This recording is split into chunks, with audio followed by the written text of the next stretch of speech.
अस्सलाम वालेकुम जी।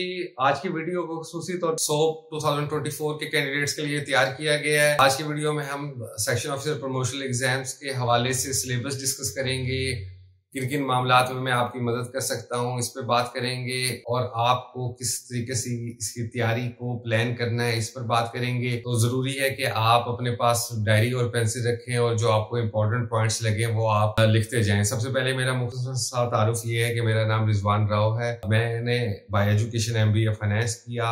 2011 में मैंने CSS का एग्जाम दिया और उस एग्जाम में मेरी एलोकेशन नहीं हुई। इससे पहले मैं गवर्नमेंट सर्विस के अंदर एज असिस्टेंट काम कर रहा था, उसके बाद भी करता रहा और साथ CSS वालों को पढ़ाता भी रहा। इस दौरान सोप 2016 आया, उसमें मैं अपीयर हुआ और मेरी एलोकेशन हुई। लेकिन मेरा पढ़ाना मेरा पैशन है और वो मैं अवाइल उम्री से पढ़ा रहा हूँ। मैंने मुख्तलिफ सब्जेक्ट्स पढ़ाता रहा और कॉलेज लेवल पे भी पढ़ाता रहा और एक दो अकेडमी के साथ भी अटैच रहा। सोप के जितने बैचेस हैं उसमें कोई कसीर तादाद तो नहीं, लेकिन एक काबिल जिक्र तादाद है जिन साथियों की मैंने मावनत की। और इसी तरह CSS के अंदर भी बहुत से स्टूडेंट्स हैं जिनकी मैं मावनत करता रहा हूँ और मेरे सब्जेक्ट हैं प्रेसी एंड कंपोजिशन और एसे राइटिंग। अगर हम सोप का ओवरऑल स्ट्रक्चर देखें तो इसका सिलेबस हमें बहुत ज़्यादा एक्सटेंसिव मिलता है। चीज़ें बिट्स एंड पीसेस के अंदर हैं। 650 का रिटन पार्ट है, लेकिन उसके जो छोटे छोटे पार्ट हैं वो 30 स्कोर के हैं। मसलन एवरीडे साइंस हमारे पास 20 मार्क्स की, इस्लामियात 20 मार्क्स का, इसी तरह सिविल सर्वेंट एक्ट और रूल्स उसके जो 20 मार्क्स के, फिर FPSC और ordinance secretariat instructions, human resource management, basic concept of quality management. तो इतनी ज्यादा चीजें हमारे लिए करना एकदम हमें बड़ा मुश्किल लगता है। मुश्किल इसलिए लगता है कि जो सबसे पहले हमारे पास आड़े चीज आती है वो आती है अंग्रेजी। अंग्रेजी में लोगों की किसी तादाद CSS की तरह सोप में भी फेल हो जाती है। जो सोप का कैंडिडेट होता है उसकी डिफरेंट किस्म की ऑब्स्टेकल्स उसकी जिंदगी में होती हैं। वो बच्चा नहीं होता बल्कि वो बच्चों वाला होता है और बहुत अरसे से वो तालीमी सरगर्मियों से दूर होता है। लेकिन जिंदगी में आपको अपॉर्चुनिटी बार बार दस्तक नहीं देती। तो अगर आपको ये दस्तक मिल रही है और आपको 6 महीने का वाफर वक्त मिल रहा है तो आप इसमें अच्छी तैयारी कर सकते हैं, इस कामयाबी को पा सकते हैं। ये जो हमारा सिविल ब्यूरोक्रेसी का सिस्टम है ये हमने ब्रिटेन से लिया, यानी हमें विरासत में मिला इंडिया और पाकिस्तान को। हम इसमें चंद रिफॉर्म्स लेके आए और उसके कोई खातिर खा नताइज नहीं आए। आज भी ग्रेड 16 और 17 के दरमियान एक बज़ाहिर तो नंबर का फ़र्क है, लेकिन गैजेटेड और नॉन गैजेटेड जैसी टर्म्स इस्तेमाल आज भी होती हैं। और एक खलीज है जो खलीज बड़ी मुश्किल हो जाती है पार करना, जिसमें टीम वर्क नहीं होता। बहुत से लोगों ने ये बात की कि जी इसकी पर्स क्या है, क्या ये CSS के कैडर OMG के बराबर समझा जाता है? हाँ जी, अगर आप ये इम्तहान पास करते हैं तो आप OMG ऑफिसर बन जाते हैं और आपकी वही पर्क्स होती हैं जो CSS करने वालों की पर्क्स होती हैं। OMG CSS का एक ऑक्यूपेशनल ग्रुप है। CSS OMG का कॉन्स्टिट्यूशन ये कहता है कि जी 2/3 जो लोग हैं वो रिक्रूट होंगे CSS के थ्रू और 1/3 होंगे प्रमोशनल एग्जाम्स के थ्रू। तो आप को ये एग्जाम करने के बाद जिंदगी के अंदर काफी बड़ी तब्दीली आने का मौका मिलता है। सबसे बढ़ के आपकी इज्जत नफ्स में बड़ा इजाफा होता है और उसके साथ साथ आपको फाइनेंशियल बेनिफिट भी काफ़ी ज़्यादा होता है, यानी आपको 150% एग्जेक्टिव अलाउंस मिल जाता है, जो कि आज के दौर के अंदर एक अच्छा इजाफा है। उसके अलावा ये एंड करियर नहीं होता, आप आगे से आगे बढ़ सकते हो। मज़ीद जब आप 11 से 16 में वक्त गुजारते हो तो लाइफ बड़ी मोनोटोनस सी हो जाती है, क्योंकि I was once a part of your fraternity. आज भी मैं आपका हिस्सा हूँ और मैं ये चाहता हूँ कि आप लोगों को आगे से आगे बढ़ना चाहिए, क्योंकि आपने बहुत ज़्यादा एक अपनी ज़िंदगी का हिस्सा इन दफातर को दे चुके हैं। तो आपके लिए ये एग्ज़ाम्स की एक अपॉर्चुनिटी है कि आप इससे आगे बढ़ सकें। आपको तैयारी कहाँ से शुरू करनी है, ये सवाल सबसे ज़्यादा मुश्किल होता है। प्रॉब्लम यहाँ पे है कि हमारे यहाँ दो शोबे हैं जी, एजुकेशन और हेल्थ, जिस पे बड़ी आसानी के साथ एक्सप्लॉयटेशन हो जाती है। और फिर स्टूडेंट्स का भी अमूमी मिजाज ये होता है गोलियानुमा चीज़ मिल जाए, कोई नोट्स मिल जाए और हम उससे अच्छी सी तैयारी कर कर जुगाड़ लगाकर, जिसे यानी हम बस दीगर लफ्जों में कहते हैं, और हम इम्तहान पास कर लें। तो मेरी तो ख्वाहिश ये है कि आप इस तरह का जुगाड़ मत लगाइएगा, ये जुगाड़ आपके साथ लग जाएगा, बजाय इसके कि आपको कामयाबी मिले। आप कोशिश कीजिएगा कि चीज़ों को जाके थोड़ा सा डिटेल में देखें और जहाँ तक मुमकिन हो सके, और एक तंजीम के साथ आप इसकी तैयारी करें। सबसे पहले मैं ऐसे राइटिंग की बात करता हूँ। ऐसे राइटिंग के अंदर सबसे ज़्यादा लोग फेल होते हैं क्योंकि हमें ऐसे बचपन से लिखने की आदत नहीं होती। ऐसे पे मैं कम से कम 10 वीडियोस अपलोड कर दूंगा इस चैनल पे, जो एक प्लेलिस्ट में होगी। उसके साथ अगर आप ऐसे की वैल्यूएशन कराना चाहते हैं तो आप मुझसे रब्ता कर सकते हैं। दूसरा सब्जेक्ट है प्रेसिडेंट कंपोजिशन। प्रेसिडेंट कंपोजिशन के अंदर मैं आपको 50 प्रेसेस कराऊंगा और 50 ट्रांसलेशन कराऊंगा। करेंगे यानी आप खुद, मैं उसकी वैल्यूएशन करूंगा। लेकिन इन दोनों कामों के लिए आपको सबसे पहले बेसिक अंग्रेजी, बुनियादी अंग्रेजी, बेसिक राइटिंग स्किल्स आनी चाहिए। अगर आपके पास वो बेसिक राइटिंग स्किल्स नहीं तो मैं आपको एक्सप्लॉइट नहीं कर सकता कि आप अपना वक्त और पैसा ज़ाया करें और मेरा भी वक्त ज़ाया करें, बल्कि आप बेहतर ये है कि आप एलिमेंट्री कोर्स जो मैं अपलोड कर चुका हूँ उसकी तैयारी करें, उसकी प्रैक्टिस करें। वो कोर्स क्या है इस वीडियो के में ही के लिंक में मैं डाल देता हूँ। उसमें एक ये बुक है जिसका नाम है गुड इंग्लिश ट्रांसलेशन। ये PDF में आप डाउनलोड कर लेंगे।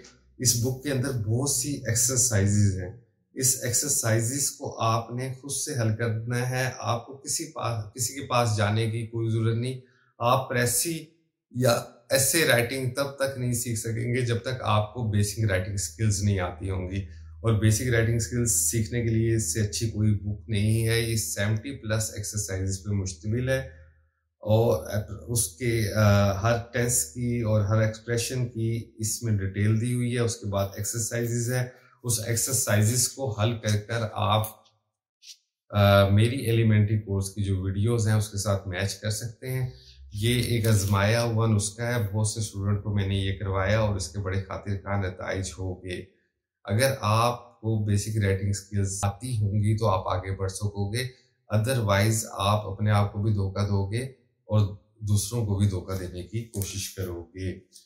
आपको अब ये कैसे पता चलेगा कि आपकी राइटिंग स्किल्स अच्छी हैं या नहीं? इसके लिए मैंने एक असेसमेंट टेस्ट का पेपर है जो मैं इस वीडियो के साथ लिंक कर रहा हूँ। ये आप डाउनलोड कर ये असेसमेंट टेस्ट मुझे व्हाट्सएप कर सकते हैं। ये मैं आपको इसको देखकर बता दूंगा कि आपकी बेसिक राइटिंग स्किल्स कम वीक हैं या नहीं, या आप प्रेसी की प्रैक्टिस स्टार्ट कर सकते हो। यानी प्रेसी की प्रैक्टिस करना बहुत ज़्यादा ज़रूरी है। जैसा कि मैंने पहले भी कहा है कि आपने कम से कम 50 प्रेसी करनी है, 50 ट्रांसलेशन करनी है, और उसके अलावा आपने जो कॉमन एरर्स करने हैं वो मैं नोट्स लिंक कर रहा हूँ इस वीडियो के साथ, उसको डाउनलोड कर लीजिएगा। उसको पहले से खुद आपने कॉमन एरर्स को हल करना है और फिर उसको वीडियोस के पार्ट्स के साथ मैच करना है, तो आपकी कॉमन एरर्स की तैयारी अच्छी हो जाएगी। कॉमन एरर्स छोटे छोटे जुमले होते हैं जो प्रेसिडेंट कंपोजिशन के पेपर में पूछे जाते हैं। जैसा कि उर्दू के पेपर में, अंग्रेजी के पेपर में हम बचपन से पढ़ते थे कि गलत जुमलों को हमने कैसे दुरुस्त करना है। जनरल नॉलेज पेपर 3 की बात करें तो एवरीडे साइंस, इस्लामियात और Pakistan affairs. Everyday science, nature of science, brief history of sciences with special reference to contribution of Muslims in the evolution and development of sciences, physical sciences including universe, galaxy system। अब ये जो syllabus है इसके नीचे suggested readings के अंदर बहुत सी किताबें आपको सजेस्ट की हुई हैं, इनको आपको पढ़ने की जरूरत नहीं है। ये जो आपको चीजें, ये छोटी जमात की छोटी क्लासेस की आपको किताबों में बड़ी अच्छी मिल जाएंगी। 6th, 7th, 8th क्लास की जो बेसिक साइंस की किताबें उसके अंदर ये मौजूद हैं। आपको ये करना है कि जो ये सिलेबस का फ्रेजेस लिखे हुए हैं, जैसे नेचर ऑफ साइंस है तो नेचर ऑफ साइंस आप सर्च आउट कर सकते हैं, और सर्च आउट करने के बाद उससे जो चीजें हैं उससे आप अपने खुद नोट्स बना सकते हैं। अभी मैं कुछ नोट्स, एक कमर हसनैन साहब हैं जो सोप ऑफिसर हैं, उन्होंने फराख दिली का मुजाहरा करके ये शेयर करने की एक दोस्त के तवज्जो से इजाजत दी है। उनके कुछ नोट्स हैं, इसके अलावा कुछ और चीजें हैं जो वीडियो के साथ मैं लिंक कर दूंगा, लेकिन उन नोट्स को आप देख लीजिएगा। लेकिन बेहतर यही होगा कि आप इससे खुद से नोट्स बनाएं। जब तक आप खुद से नोट्स नहीं बनाएंगे आपकी राइटिंग स्किल्स भी नहीं अच्छी होंगी और आपकी मेमोरी भी अच्छी नहीं होगी। आप दूसरों के नोट्स देख लें, मैं इसमें आपको प्रोवाइड कर रहा हूँ जो जो मेरे पास अवेलेबल हैं, लेकिन अगर आप खुद से नोट्स बनाएं तो ज्यादा बेहतर होगा। और अब बात करते हैं specialized paper for office management 2 की। 100 मार्क्स का ये पेपर है। इसमें सबसे पहला जो कंटेंट है वो सिविल सर्वेंट एक्ट 1973 है and rules made there under 20 marks का ये होगा। ये आप इंटरनेट से डाउनलोड कर सकते हैं, बड़ी आसान सी लैंग्वेज में है कि जी अपॉइंटमेंट कैसे होती है, बाय प्रमोशन कैसे है, बाय ट्रांसफर कैसे है, छोटी छोटी चीजें हैं। उसके बाद है जी federal public service commission ordinance 1977 and rules made there under. ये नोट्स भी मैं आपके साथ शेयर कर रहा हूँ। जैसा कि मैंने बताया, कमर हसनैन कादरी साहब एक सोप ऑफिसर हैं, इंतहाई पढ़ी लिखी शख्सियत हैं। उन्होंने फराग दिली का मुजाहरा किया और एक दोस्त के तवज्जुह से इजाजत दी, शेयर किए जा सकते हैं। अल्लाह उनके लिए आसानियां करे। आप लेकिन इस नोट से मुस्तफीद हो सकते हैं, लेकिन फिर मैं यही कहूंगा कि आप अपने नोट्स खुद बनाएं। इसको देख के आप आइडिया ले सकते हैं। History, purpose of FPSC, functioning, composition, structure, बड़े अच्छे पॉइंट्स बनाए हुए हैं। तो आप भी ये इसी तरह के नोट्स बना सकते हैं। ये मैं इसे इस वीडियो के साथ डिस्क्रिप्शन में लिंक कर दूंगा। एक प्रिंट करके आप इसको रख लीजिएगा और अपने नोट्स बना लीजिएगा। फिर हम अगर देखें तो इसके अंदर रूल्स ऑफ बिजनेस है 1973। रूल्स ऑफ बिजनेस की जो 1973 हर मिनिस्ट्री के अंदर इसकी कॉपी मौजूद होती है, इंटरनेट पे भी मौजूद है। ये इसका प्रिंट ले लीजिएगा, छोटे छोटे इसके पॉइंट्स में नोट्स बना लीजिएगा कि फेडरल गवर्नमेंट क्या होती है, अटैच डिपार्टमेंट की क्या तारीफ है, सेक्रेटरीज कमेटी कैसे बनती है। इसके अंदर तमाम रूल्स दिए हुए हैं। इसकी लैंग्वेज थोड़ी सी आपको पैथेटिक और पुरानी लगेगी, लेकिन ऐसा ऐसा आप इसके आदी हो जाएंगे जब आप इसको पढ़ना शुरू करेंगे। इसको क्रैम करने की हरगिज़ जरूरत नहीं, लेकिन इसकी फ्रेजोलॉजी का आपको पता होना चाहिए, कौन कौन से अल्फाज इस्तेमाल हुए। छोटा सा सवाल आता है और छोटा सा ही आपको जवाब देना होता है। 58 रूल्स हैं। अगर एक दिन में एक रूल्स करते हैं तो आपका ये 2-2.5 माह के अंदर पूरा हो सकता है। उसके बाद public sector corporate governance rules 2013, इसके सेलिएंट फीचर्स, इसकी कंपोजिशन कैसे है, कॉर्पोरेट गवर्नेंस कहते किससे हैं, डायरेक्टर्स की टर्म्स ऑफ ऑफिस क्या है, रिमूवल प्रोसेस क्या चीज है, पब्लिक सेक्टर कंपनी का मतलब क्या होता है। ये नोट्स भी मैं आपको शेयर कर रहा हूँ इस वीडियो के साथ। आप भी इस तरह के नोट्स अपने खुद भी बना सकते हैं और इससे भी मुस्तफीद हो सकते हैं। पब्लिक अकाउंट्स कमेटी, ये जो नोट्स हैं, ये पब्लिक अकाउंट्स कमेटी का इंट्रोडक्शन से शुरू होता है और फिर इसके अंदर डेफिनेशन, फॉर्मेशन, कंपोजिशन, बहुत छोटे छोटे पॉइंट है। इसके साथ टोटल क्वालिटी मैनेजमेंट HRM जो पेपर 4 का पोर्शन है वो भी आपके पास नोट्स इसके साथ मैं आपको लिंक कर रहा हूँ। वीडियो के साथ आप डाउनलोड कर इस्तेमाल कर सकते हैं। Human resource management, total quality management, ये चीजें आपको नाम में बड़ी मुश्किल लगेंगी। अभी तक इसके सिलेबस का भी कोई मुकम्मल तयन नहीं हो सका। अगर आपको इसके कॉन्सेप्ट समझ नहीं आते तो इंटरनेट पे बहुत सा मटेरियल पड़ा हुआ है, आप उससे भी फायदा उठा सकते हैं और खुद से भी इस कर सकते हैं। ये नोट्स भी वीडियो के साथ में लिंक कर रहा हूँ। पेपर ऑर्डिनेंस 10 मार्क्स का आता है। 2024 के आसान से रूल्स हैं, ये भी आप इंटरनेट से भी ले सकते हैं और इसकी बड़ी अच्छी प्रेजेंटेशंस भी बनी हुई हैं, वो भी आप देख सकते हैं यूट्यूब पे। और इसकी तैयारी के लिए भी ज्यादा वक्त नहीं लगेगा। ज्यादातर लोग ह्यूमन रिसोर्स मैनेजमेंट और basic concept of quality management, information technology और यूज ऑफ MS ऑफिस के हवाले से परेशान थे। देखें, आप सबसे बेहतर तरीका ये है कि इन नोट्सों से भी इस्तेफादा हासिल कीजिएगा।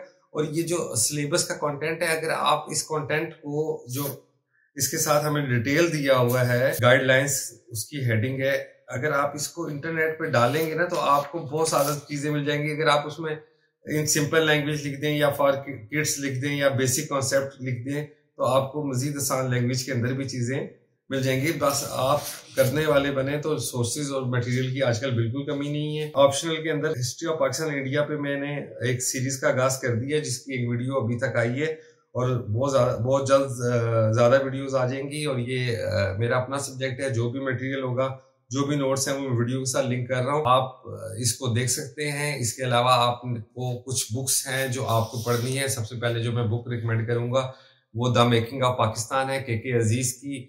बहुत अच्छी बुक है। मैं इसका एक बुक रिव्यू भी पेश कर दूंगा। ये आप अभी से कहीं से ले लें, सेकंड हैंड में अगर मिलती है तो ज्यादा बेहतर है। अदरवाइज सर्विसेज क्लब्स वाले ऑफिसर्स को ये बुक्स देते हैं, तो किसी ना किसी कोलीग के पास, आपके सीनियर कोलीग के पास ये बुक जरूर पड़ी होगी।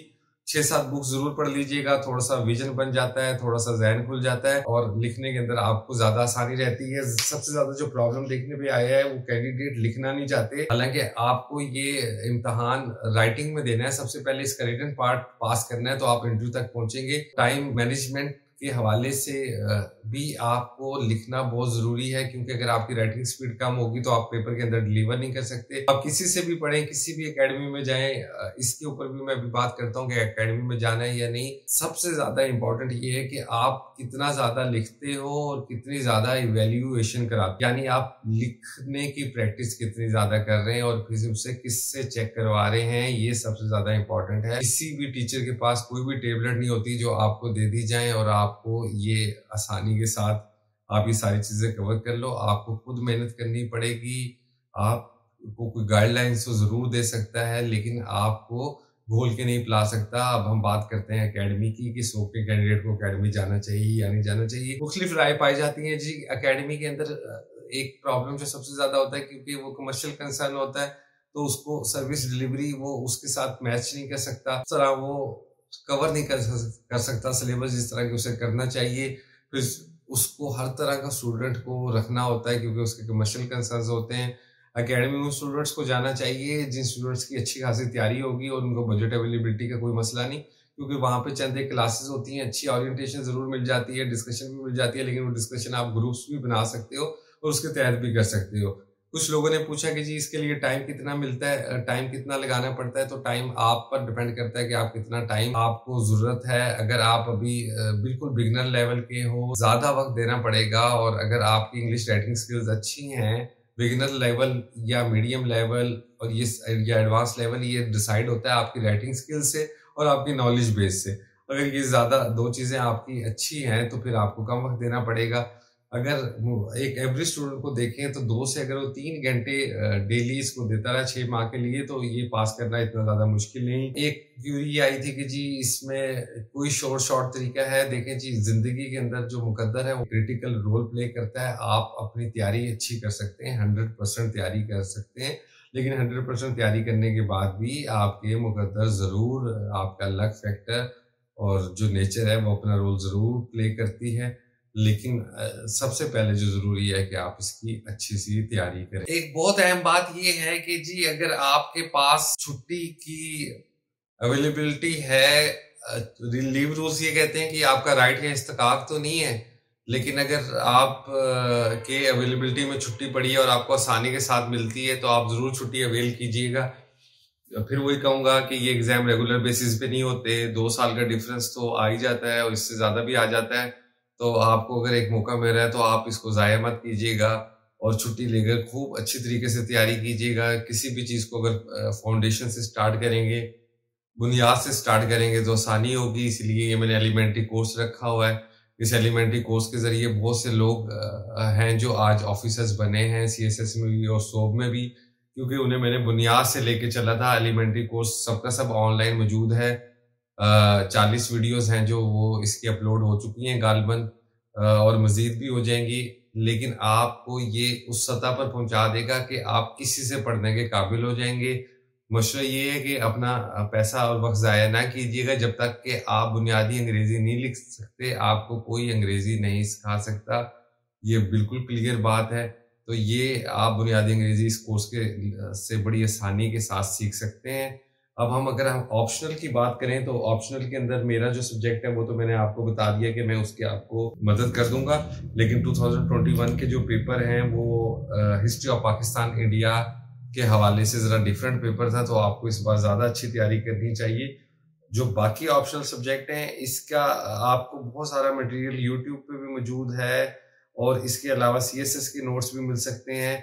आप जब किसी का कंटेंट लेंगे या YouTube पे सर्च आउट करेंगे या गूगल पे करेंगे तो आपने उसको मैच करना है अपने सिलेबस के साथ और आपने इसको तैयार करना है। मॉक पेपर जरूर दे दीजिएगा। राइटिंग प्रैक्टिस की फिर दोबारा बात करूंगा कि अच्छी प्रैक्टिस कीजिएगा, बार बार कीजिएगा, ताकि इस किस्म के कोई अभाव ना रह जाए। काफी ज्यादा इसको डिटेल हमने डिस्कस कर लिया है। इसके अलावा भी अगर आपकी कोई क्यूरीज होंगी तो मुझे जरूर बताइएगा। मैं कोशिश करूंगा कि आपकी मदद कर सकूं। अपना ख्याल रखिएगा। अल्लाह हाफिज।